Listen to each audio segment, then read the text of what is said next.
My name is Burton Richardson, and I do martial arts. I mainly began in Jeet Kune under Dan Inosanto, who was Bruce Lee's best friend and training partner. And that was also doing Filipino martial arts. I started in 1979, my training. Started with Mr. Inosanto in 1980. Since then, I've been really embracing Bruce Lee's concept of no limits, of looking for the truth, and just training and training and training. So thankfully, I've through Guru Inosanto's guidance, I've been able to go all over the world to train. He would always have people come in, so I'm just very fortunate, a very wide range of training. I'm also a black belt in Brazilian Jiu-Jitsu, and I've trained Zulu stick fighting with the Zulus in South Africa, several different occasions I've gone down there. Just travel and train and learn as much as I possibly can. Tell me, what is your basic philosophy about training for fighting? My basic philosophy about training for fighting is this. This is what, after all these years, what I boiled it all down to. Because let me give you a little background. I trained and I learned all kinds of technique, and I was known as this great technician. I didn't say, I mean, other people would say it, and I got a reputation. I was on covers of magazines and all this, and I found out that I couldn't really apply it well when I started competing with in competitions and with world-class competitors. I found out, wow, I couldn't do most of the stuff I was teaching. And so I changed and really went sparring based as a big part of our training. So my basic quote that I boil it all down to is, if you want to learn how to fight, you have to practice fighting against someone who's fighting back. That's what you need to do if you want to learn how to fight. If you want to learn to be good on stage, you have to get on stage and perform on stage in front of an audience in real time with other actors. I mean, you have to go and do the thing if you want to get good at the thing. That's the basic philosophy and what I've really found about training people to fight. But some people say, okay, then that means it's only sparring and it's all out, kill each other. Well, no, it's progressive resistance. You do a little at a time, you add the intensity as you get better. But sparring is not everything. No kata though. No, I'm just kidding. We need to understand that there are different facets of training. And if you want to really be complete and maximize your time also, because the techniques that you can do are basically unlimited. The time you have to practice is limited. The time with a training partner is limited. The time with a sparring partner is limited.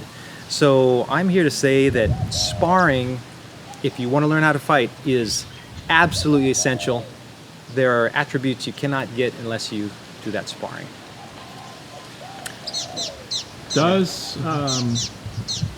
What is your feeling about kata?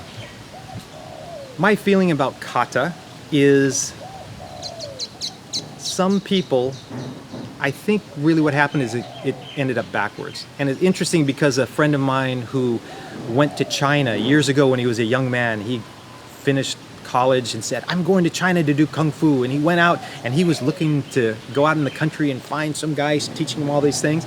He found a renowned Kung Fu master out in that area who made him fight every day.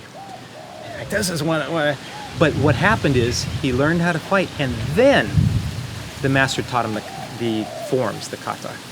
Because his philosophy, and I really subscribe to this, is once you know how to fight and you know what you're doing, all the moves make sense and you can actually relate to them. So it's not a dance anymore.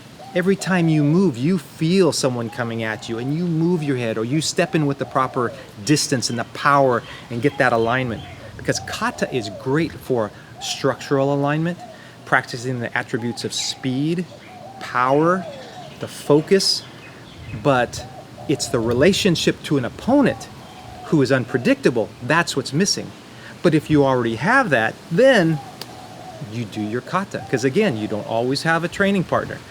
Say you say, I'm going to spar 1 hour every single day. You get your partner and you spar. Well, what about the other 18 hours in your day, or 17, whatever that you have free? Can't you take another half an hour and practice in the air? Well, I believe if you're smart, you hit the bag and you do your forms in the air. Personally, I shadow box a lot, and that really helps me hone my technique, and it's also easier on my body.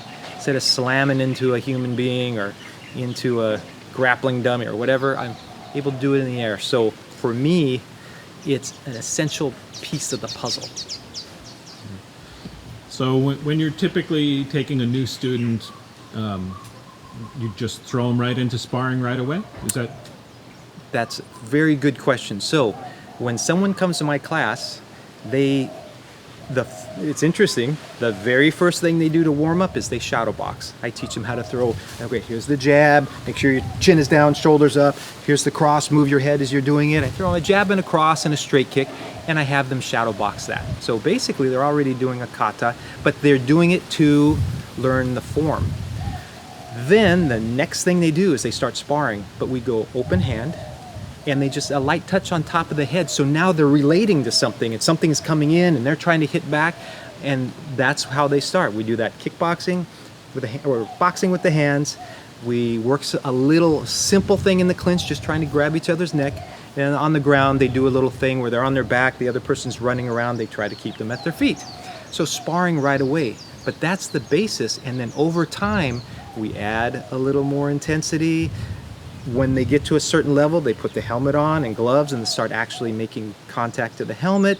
And those who want to go farther do it without the helmet. And then, of course, I train people for the UFC. That's a whole nother level of intensity.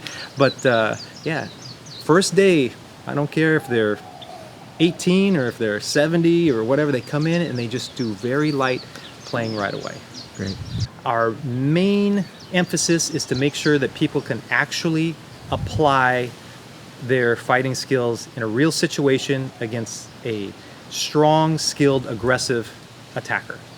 That's my main focus. With that, they get character development because it's not easy. So we do that over time. I was very fortunate to begin my training in 1979 under a student of Guru Dan Inosanto, and then starting in 1980, I started with Guru Dan Inosanto and Richard Bastillo at the original Kali Academy. And Dan Inosanto and Richard Bastillo were both training partners and students of Bruce Lee. Dan Inosanto became the heir to the Jeet Kune system or philosophy as Bruce Lee passed on. Because of the philosophy, been just constant lifetime quest to improve myself, to understand more, to not get in this thing like, oh, I know everything, kata's no good. Get rid of that kata. I want to understand things, and over time it's very nice. As long as you keep your mind open, you understand things better and better, and you go, oh yes. It's often not, is this better than that? Is that technique better than that? Is that training method better than that? What it is when is that technique most applicable? In what situation is that technique the number one that you need to do? Same thing in our training. When is sparring most important? When is kata most important? So I'm just very, very fortunate to have been able to train all over the world, from South Africa with the Zulus to Japan and to Brazil, and just doing my whole thing as a lifelong martial artist.